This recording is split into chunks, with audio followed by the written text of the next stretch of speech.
We're going. We're live. Here we are, folks. Live once again. Interesting, huh?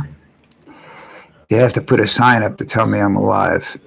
That happens when you get old. I said a little bit of something of this and a little bit of that because I don't really have one specific topic I want to rant and rave about tonight. Um, let's see what's going on with you people. Let's see. We have up in the United States right now. We had 9/11. I did a thing on that on Saturday. You can go check the archives if you want to see what it is. Um, the COVID thing seems to be spiking in some regions and some and not in another. My big concern with people like DeSantis with the don't let mandates come around. Don't pay any attention to what you're hearing is that I think we got off very, very lucky with this COVID thing, worldwide. I think it was actually as many people say, how's that possible? And millions of people died. Well, it could have been a lot worse. This could have been a weaponized virus and we would have never have had a chance. It could have been a much deadlier virus. Um, and with the leadership we had at the time, probably half the United States would have died. The other half would be in the mountains someplace, armed to the teeth, shooting anybody that comes near them. That's the problem. We're not prepared for the next one. I think that's a critical issue. I think that's something that people aren't aware of or they don't want to think of. It's like when World War II ended. They didn't want to think of another war. They didn't want to go to Korea or Vietnam or Afghanistan or Iraq or any of those places. They just wanted us to have a few years of peace. Well, human nature appears to not like peace. So what can I tell you? There's so long as we use oil and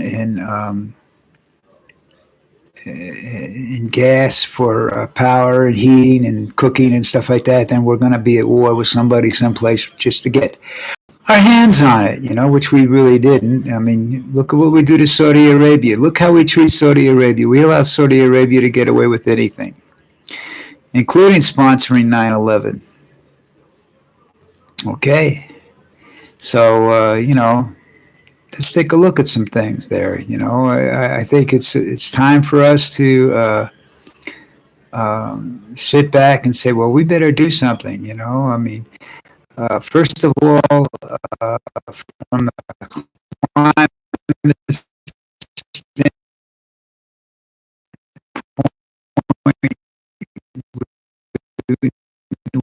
we need to go to other sources of energy. Where I start seriously considering solar power and wind power. They're easier to control on a smaller scale. We have electric networks across the country that are the power network, whatever you want to call it. That's very, very susceptible to hacking. That's the fear they have with nuclear reactors. I don't understand all of the negativity surrounding solar and wind power, other than the fact that the major companies can't make money off of that.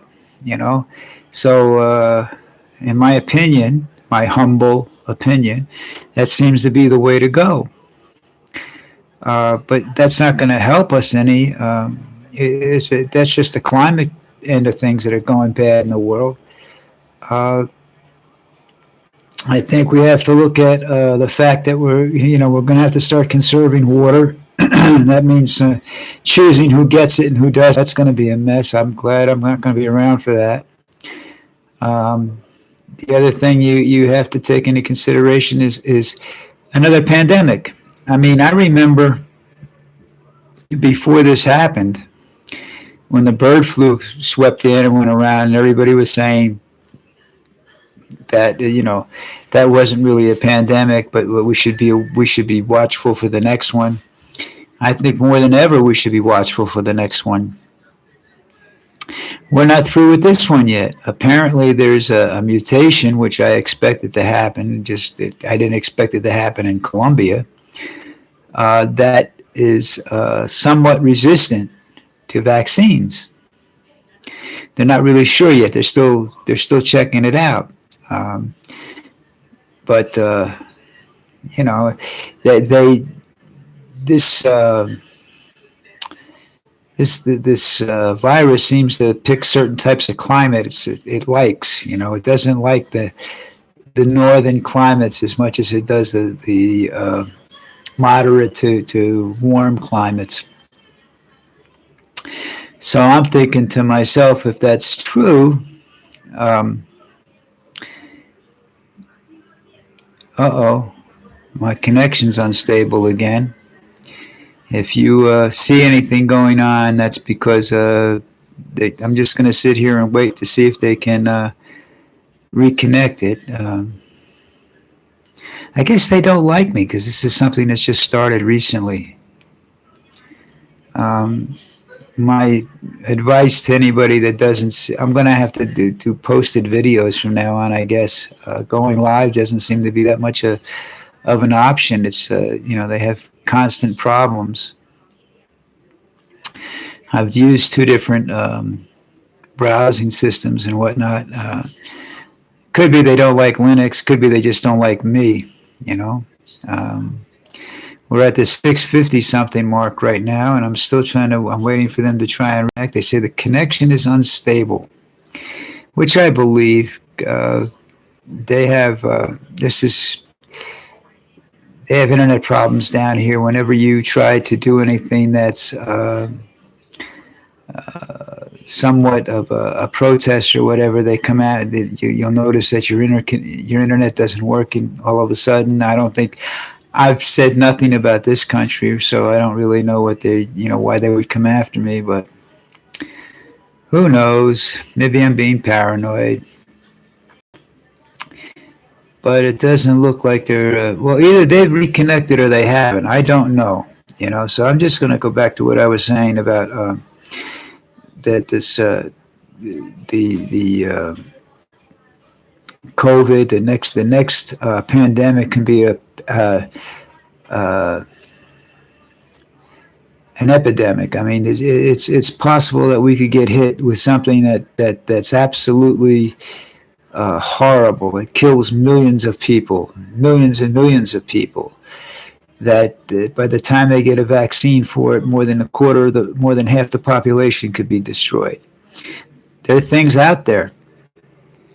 They have this CDC has all the old viruses stored away someplace so that they can study them. Um, I don't know if that's a good idea or a bad idea. It's supposedly one of the most secure places on the planet, but I don't really think anything's that secure anymore. The uh, I don't know. It just doesn't. Military bases aren't that secure. Nothing's that secure anymore. Anyhow, so that's a pleasant thought to think about. I think it's one that needs to be thought about, just like the climate. People aren't paying attention. People don't care. You've got potential leadership that doesn't believe in it. You've got a political party in the United States that basically doesn't believe in it.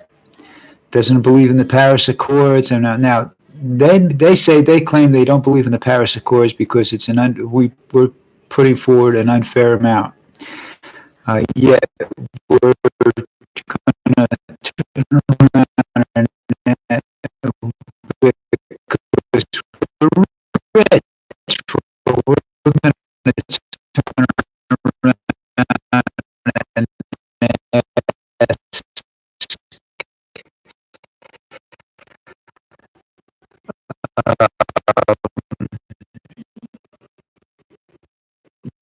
the rich people in this country put forward more tax money. So I think it's it's fair that we pay a little bit more than the rest of the world. Let's say, I mean, if you're going to sit there and say that we're putting out, well, let's try bartering. Let's get something in return for what we're doing. I was thinking, oil, not coal, that's just too dirty a product. But weed. Like, we got this problem with destroying we go after the country, the world for something like that. If you're going to let blood diamonds exist, then we have to face the fact that currency. From what I understand, it's used pretty heavily in the drug industry for large purchases because